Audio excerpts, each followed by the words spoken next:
आप देख रहे हैं आपका अपना यूट्यूब चैनल जजमेंट अड्डा। और इस वीडियो में मैं आपके लिए लेकर आया हूं सिस्टम असिस्टेंट भर्ती 2023 रिजल्ट और कट ऑफ मार्क्स। अगर आप चैनल पर नए हैं तो चैनल को सब्सक्राइब जरूर कीजिएगा। चलिए वीडियो की शुरुआत करते हैं। आप देखिए, राजस्थान हाई कोर्ट जोधपुर के द्वारा ये अभी यानी 19 मार्च 2024 को नोटिस जारी किया है। और ये नोटिस जो है ये सिस्टम असिस्टेंट भर्ती 2023 से रिलेटेड है। तो इसमें आपको पता ही है कि इसकी जो एग्ज़ाम थी वो राजस्थान हाई कोर्ट जोधपुर के द्वारा 3 मार्च 2024 को आयोजित की गई थी। तो इस एग्ज़ाम के अंदर जो रिटर्न टेस्ट के लिए क्वालिफाइड अभ्यर्थी हैं उनकी सूची हाई कोर्ट के द्वारा जारी कर दी गई है। ये नीचे जो रोल नंबर दिए गए हैं, इन अभ्यर्थियों को हाई कोर्ट के द्वारा अस्थायी रूप से प्रोविजनली रूप से जो है क्या किया गया है, टाइपिंग टेस्ट के लिए, कंप्यूटर टाइपिंग टेस्ट के लिए अपीयर घोषित किया गया है, योग्य घोषित किया गया है। ये आप देख सकते हैं, ये रोल नंबर हैं। इन अभ्यर्थियों को राजस्थान हाई कोर्ट जोधपुर के द्वारा सिस्टम असिस्टेंट भर्ती टाइपिंग टेस्ट के लिए जो है योग्य घोषित किया गया है, अस्थायी रूप से योग्य घोषित किया गया है। ठीक है, तो अब आपका जो है वो टाइपिंग टेस्ट आयोजित किया जाएगा। और टाइपिंग टेस्ट कब आयोजित किया जाएगा उसकी सूचना हाई कोर्ट के द्वारा अलग से दी जाएगी। तो अगर आपने हमारे चैनल को सब्सक्राइब नहीं कर रखा है तो चैनल को सब्सक्राइब कर लेना, ताकि इस भर्ती से जुड़ी जो भी अपडेट होगी वो मैं आपके लिए लेकर आऊँगा। इस भर्ती से रिलेटेड जो भी अपडेट है वो शुरू से मैं आपके लिए लेकर के आ रहा हूँ। तो ये देखिए, इन अभ्यर्थियों को टाइपिंग टेस्ट के लिए योग्य घोषित किया गया है। अब देखिए, बात करते हैं कट ऑफ मार्क्स की। तो आपका जो पेपर हुआ था वो 100 नंबर का हुआ था। उसमें हाई कोर्ट के द्वारा कैटेगरी वाइज जो है वो कट ऑफ मार्क्स जारी की गई है। ये आप देख सकते हैं, जनरल की जो कट ऑफ मार्क्स है वो 68 रही है। जनरल के अंदर विधवा महिला की जो कट ऑफ मार्क्स है वो 46 रही है। जनरल के अंदर जो तलाकशुदा महिला की कट ऑफ मार्क्स है वो 50 रही है। और जनरल के अंदर अक्स सर्विसमैन की जो कट ऑफ मार्क्स है वो 47 रही है। फिर बात करें एससी की, शेड्यूल्ड कास्ट, इसकी 67 रही है। शेड्यूल कास्ट में महिला की जो है इसमें 62 रही है। और शेड्यूल कास्ट के अंदर विधवा महिला की जो वो 46 रही है। फिर शेड्यूल कास्ट के अंदर अक्स सर्विसमैन की 53 रही है। 53 मार्क्स जिसके आए हैं वो टाइपिंग टेस्ट के लिए योग्य घोषित किया गया। बात करें एसटी की, तो एसटी की जो कट ऑफ मार्क्स है वो 63 रही है। एससी की कट ऑफ मार्क्स कितनी रही थी, 67 और एसटी की कट ऑफ मार्क्स है वो 63 रही है। ठीक है, अब इसके बाद में बात करें, ये आपके सामने एससी के अंदर महिला है उसकी कट ऑफ मार्क्स 58 रही है। एसटी के अंदर अक्स सर्विसमैन जो है इसकी जो कट ऑफ मार्क्स है, एसटी के अंदर अक्स सर्विसमैन जो इसकी कट ऑफ मार्क्स 59 रही है। बात करें OBC, other backward class, NCL यानी नॉन क्रीमिलेयर।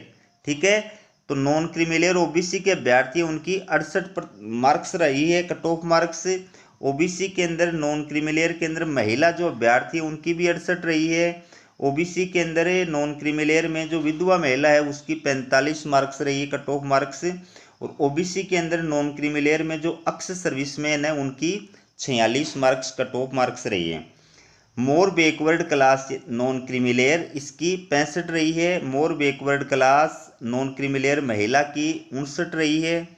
और इकोनॉमिकली वीकर सेक्शन यानी ईडब्ल्यूएस कैटेगरी की जो कट ऑफ मार्क्स है वो 68 रही है। ईडब्ल्यूएस कैटेगरी के अंदर महिला की जो कट ऑफ मार्क्स है वो 68 रही है। ईडब्ल्यूएस कैटेगरी के अंदर विधवा की जो कट ऑफ मार्क्स है वो 52 रही है।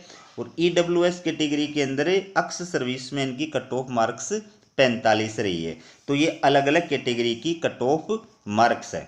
अब बात करें निर्देश की, इसमें कुछ हाईकोर्ट के द्वारा नोट्स जो है वो जारी किए गए हैं, इंग्लिश के अंदर है, आप देख सकते हैं। पहला जो इसमें निर्देश है वो क्या है कि कंप्यूटर पर टाइपराइटिंग टेस्ट में प्रवेश अनंतिम होगा और पात्रता के अधीन होगा। यानी इन अभ्यर्थियों को टाइपराइटिंग टेस्ट के लिए अस्थायी रूप से ही उत्तीर्ण घोषित किया गया है। बाकी इनकी जो एलिजिबिलिटी रहेगी, योग्यता या पात्रता जो रहेगी, वो जांच करने के बाद में जो है रहेगी, यानी आगे जब इनकी जांच की जाएगी उसके बाद में अगर ये पात्र पाए जाते हैं तो इनको आगे नियुक्ति प्रदान की जाएगी। ठीक है। दूसरा नोट क्या है इसके अंदर कि विभिन्न आपत्तियों का निराकरण करते समय एक प्रश्न विलोपित करके शेष 99 प्रश्नों के आधार पर 99 अधिकतम अंकों के साथ OMR उत्तरपत्र पुस्तिकाओं का मूल्यांकन किया गया है। यानी इसमें टोटल जो क्वेश्चन थे वो 100 थे, तो हाईकोर्ट के द्वारा एक क्वेश्चन जो है उसको डिलीट कर दिया गया है। अब जो क्वेश्चनों की संख्या है वो 99 हो गई है, तो 99 जो है पेपर का जो मार्क्स है वो 99 मान करके और उत्तर पुस्तिकों की जो है वो मूल्यांकन किया गया है। तीसरा निर्देश क्या है, कंप्यूटर पर टाइपराइटिंग टेस्ट के लिए अयोग्य उम्मीदवारों द्वारा प्राप्त अंक अलग से न्यायालय की आधिकारिक वेबसाइट पर अपलोड किए जाएंगे। यानी जो अभ्यर्थी टाइपराइटिंग टेस्ट के लिए उत्तीर्ण घोषित नहीं किए गए हैं, स्थायी रूप से पात्र घोषित नहीं किए गए हैं, तो उनका जो कट ऑफ मार्क्स उनका जो रिजल्ट है या उनके जो मार्क्स हैं वो अलग से हाईकोर्ट के द्वारा जारी किए जाएंगे। ठीक है। चौथा जो निर्देश है कि जहां भी पात्र विधवा उम्मीदवारों की आवश्यक संख्या उपलब्ध नहीं थी, 20 के नियमों के अनुरूप तलाकशुदा उम्मीदवारों द्वारा कमी को पूरा किया गया है। यानी जिस कैटेगरी के अंदर पात्र विधवा उम्मीदवार, ठीक है, उपलब्ध नहीं थे, वहां पर उनके स्थान पर जो तलाकशुदा महिला अभ्यर्थी हैं उनको लिया गया है। ठीक है। इसके बाद में पांचवा जो निर्देश है वो क्या है कि आरक्षित श्रेणियों से संबंधित उम्मीदवार जिन्होंने सामान्य श्रेणी की अंतिम कट ऑफ से अधिक अंक प्राप्त किए हैं उन्हें भी कंप्यूटर पर टाइपराइटिंग टेस्ट के लिए अस्थायी रूप से योग्य उम्मीदवारों की सूची में शामिल किया गया है। हालांकि कुछ श्रेणियों में सामान्य श्रेणी के उम्मीदवारों के बराबर या अधिक अंक प्राप्त करने वाले उम्मीदवार उपलब्ध नहीं हैं। तो ऐसे कैंडिडेट्स जो आरक्षित कैटेगरी के अंदर आते हैं, रिजर्व कैटेगरी के अंदर आते हैं, लेकिन उनके कट ऑफ मार्क्स जो है वो सामान्य श्रेणी से, जनरल से ज़्यादा है, उनको भी इस कंप्यूटर टाइपराइटिंग टेस्ट के लिए योग्य घोषित किया गया, लेकिन इस भर्ती परीक्षा के अंदर ऐसा उम्मीदवार उपलब्ध नहीं है। फिर छठा जो निर्देश है वो क्या है कि रोल नंबर जो है ये 41 से 172 वाले उम्मीदवार का परिणाम हेर फेर किए गए प्रवेश पत्र के साथ परीक्षा में बैठने के कारण से रोक दिया गया है। इसने प्रवेश पत्र के साथ कुछ हेर फेर की थी, ठीक है, इसलिए इसका जो परिणाम है वो रोक दिया गया है। 7 नंबर का क्या है, जहां महिला अभ्यर्थियों को सामने लाने का अवसर नहीं आया वहां महिलाओं के लिए कोई अलग कट ऑफ घोषित नहीं की गई, क्योंकि पर्याप्त संख्या में महिला अभ्यर्थियों को संबंधित श्रेणी में जगह मिली है। तो महिलाओं के लिए जो रिजर्व सीट है वो उनकी कैटेगरी के अंदर उनको आरक्षण का लाभ प्रदान किया गया है। 8 नंबर का निर्देश है, उसमें क्या कहा है, उसमें ये कहा है कि उन अभ्यर्थियों की OMR उत्तर पुस्तिकाएं जिन्होंने रोल नंबर के बुलबुले भरते समय गलत बुलबुले भरे या एकाधिक बुलबुले भरे या गलत विधि से भरे या किसी बुलबुले को अधूरा छोड़ दिया या व्हाइटनर का इस्तेमाल किया या बुलबुले पर स्याही फैला दी, उन्हें OMR उत्तर पुस्तिकाओं से बाहर कर दिया गया है। इसकी प्रक्रिया मूल्यांकन ऐसे उम्मीदवार के रोल नंबर वाइज सूची जो है वो आपके सामने दी गई है।